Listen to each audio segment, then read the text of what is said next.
আসসালামু আলাইকুম রহমতুল্লাহ। দর্শক, আজ বৃহস্পতিবার। আল্লাহ তাআলার রহমতের দরজা খোলা আছে। এই বৃহস্পতিবার দিনে বা রাতে যে কোনো সময় ইস্তেগফার ও তাওবার দোয়াটি অন্তত ৭০ বার পড়ুন। আল্লাহ তাআলা ওয়াদা করে বলেছেন, জীবনের ছোট বড় জানা অজানা সকল প্রকারের গুনাহ মাফ করে দিবেন। নবী করিম সাল্লাল্লাহু আলাইহি সাল্লাম বলেছেন, এই দুয়ার আমল করলে দুশ্চিন্তা পেরেশানি দূর হয়ে যাবে, বিপদ মুসিবত থেকে মুক্তি পাবেন, গায়েবীভাবে আল্লাহ তাআলা আপনাকে সাহায্য করবেন, ঋণ থেকে মুক্তি পাবেন এবং মনের সকল নেক আশা পূরণ হবে, সকল দোয়া কবুল হবে। প্রিয় দর্শক, আজকের এই ভিডিওতে আমরা খুবই গুরুত্বপূর্ণ ফজিলতপূর্ণ 3টি দোয়া এবং সেগুলোর আমল সম্পর্কে আলোচনা করব। দর্শক, আমি দোয়াগুলো ভিডিও স্ক্রিনে বাংলা উচ্চারণ সহ লিখে দিব। আপনারা বাংলা উচ্চারণ দেখে দেখেও দোয়াগুলো শিখতে পারবেন।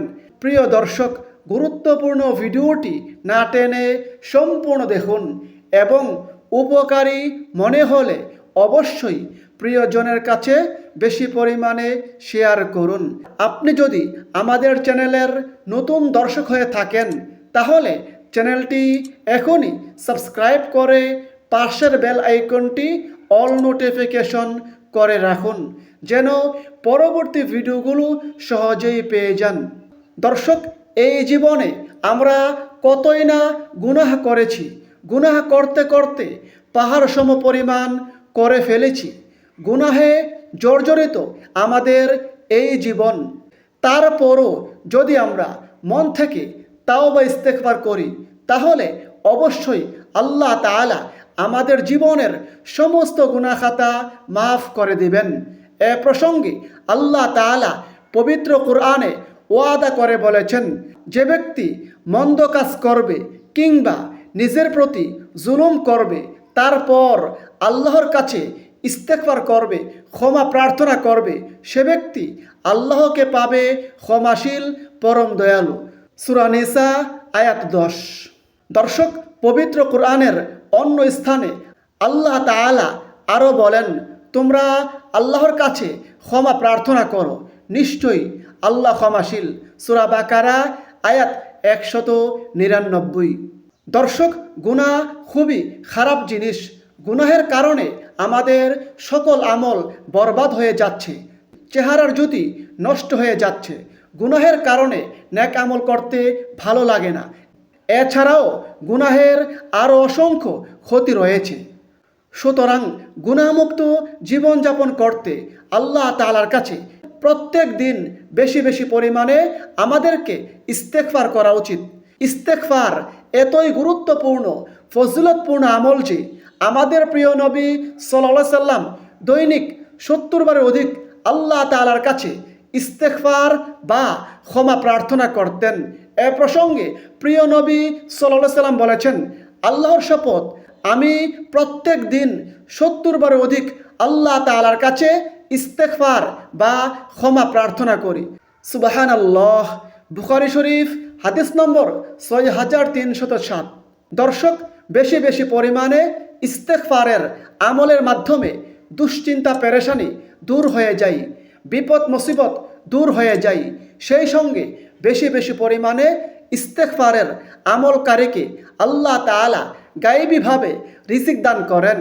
এ প্রসঙ্গে হাদিসে রয়েছে, হযরত ইবনে আব্বাস রাদিয়াল্লাহু আনহু হতে বর্ণিত আছে, তিনি বলেন, আল্লাহর রাসূল সাল্লাল্লাহু আলাইহি সাল্লাম বলেছেন, যে ব্যক্তি প্রত্যেক দিন নিয়মিত বেশি বেশি পরিমাণে ইস্তেগফার করবে, আল্লাহ তাআলা তার সকল দুশ্চিন্তা পেরেশানি দূর করে দিবেন।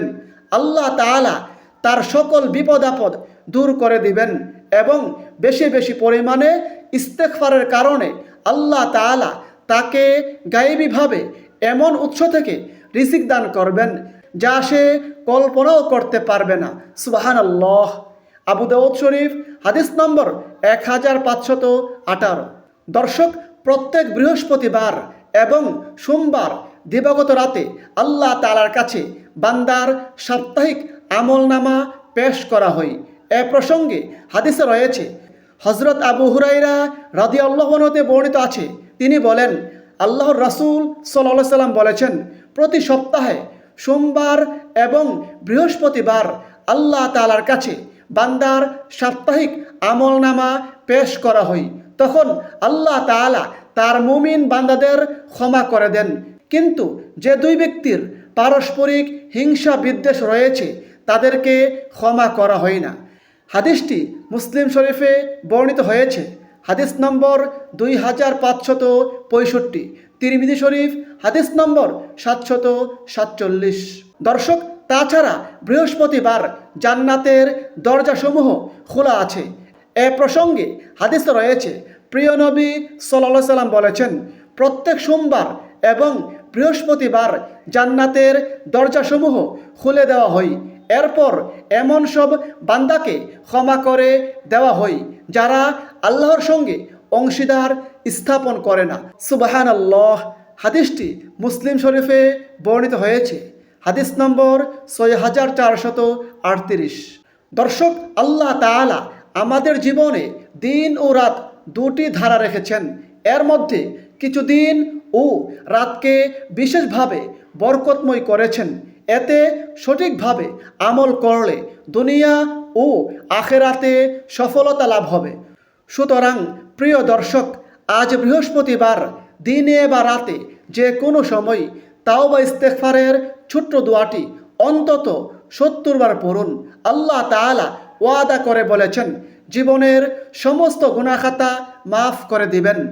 দর্শক, সেক্ষেত্রে আপনি ইস্তেগফারের যে কোনো দোয়ার মাধ্যমে আমল করতে পারেন। তবে আজকের এই ভিডিওতে আমি আপনাদেরকে ইস্তেগফারের গুরুত্বপূর্ণ ফজিলতপূর্ণ একটি দোয়া বাংলা উচ্চারণ সহ শিখিয়ে দিব। আপনারা চাইলে এই দোয়াটিরও আমল করতে পারেন।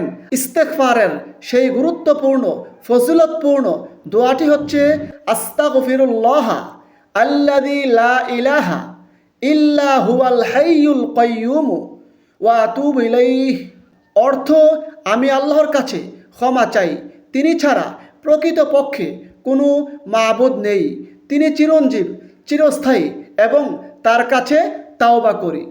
এই দোয়ার ফজিলত প্রসঙ্গে হাদিসে রয়েছে, নবী করিম সাল্লাল্লাহু আলাইহি সাল্লাম বলেছেন, যে ব্যক্তি এই দোয়ার মাধ্যমে তাওবা ইস্তেগফার করবে, আল্লাহ তাআলার কাছে ক্ষমা প্রার্থনা করবে, আল্লাহ তাআলা তাকে ক্ষমা করে দিবেন, যদিও সে ব্যক্তি যুদ্ধক্ষেত্র থেকে পলায়নকারীও হয়। সুবহানাল্লাহ। দর্শক, ইস্তেগফারের এই দোয়াটি পড়ার পাশাপাশি যারা খুবই দুশ্চিন্তা পেরেশানিতে আছেন, যারা খুবই ঋণগ্রস্ত, ঋণে জর্জরিত, তারা এই দোয়াটির আমল করুন। আল্লাহুম্মা কফিনি বিহালালিকা আন হারামিক ওয়া আগনিনি বিফাদলিকা আম্মান সিওয়াক। দর্শক, এই দোয়ার ফজিলত প্রসঙ্গে হাদিসে রয়েছে, যে ব্যক্তি এই দোয়ার মাধ্যমে আল্লাহ তাআলার কাছে দোয়া করবে, আল্লাহ তাআলার কাছে সাহায্য প্রার্থনা করবে, আল্লাহ তাআলা তাকে গায়েবীভাবে রিজিক দান করবেন। আল্লাহ তাআলা তার ঋণ মুক্তির ব্যবস্থা করে দিবেন, যদিও তার ঋণ পাহাড় সম পরিমাণ হয়। সুবহানাল্লাহ। দর্শক, এই দোয়াগুলোর পাশাপাশি আরও একটি গুরুত্বপূর্ণ দোয়া পড়ুন, যেই দোয়ার আমল করলে আল্লাহ তাআলা আপনার মনের আশা আকাঙ্ক্ষা পূরণ করে দিবেন, আল্লাহ তাআলা আপনার সকল দোয়া কবুল করবেন। যেই দোয়াটিকে ইসমে আজম বলা হয়। আর দোয়াটি হচ্ছে, আল্লাহুম্মা ইন্নী আসআলুকা বিআন্না লাকাল হামদু লা ইলাহা ইল্লা আনতাল মান্নানু বাদিউস সামাওয়াতি ওয়াল আরদি ইয়া যাল জালালি ওয়াল ইকরাম ইয়া হাইয়্যু ইয়া কাইয়্যুম। এই দোয়ার ফজিলত প্রসঙ্গে হাদিসে রয়েছে, আল্লাহর রাসূল সাল্লাল্লাহু আলাইহি সাল্লাম বলেছেন, যে ব্যক্তি এই দোয়ার মাধ্যমে আল্লাহ তাআলার কাছে প্রার্থনা করবে, আল্লাহ তাআলার কাছে সাহায্য কামনা করবে, আল্লাহ তাআলা তার দোয়া কবুল করবেন, তাকে গায়েবীভাবে সাহায্য করবেন।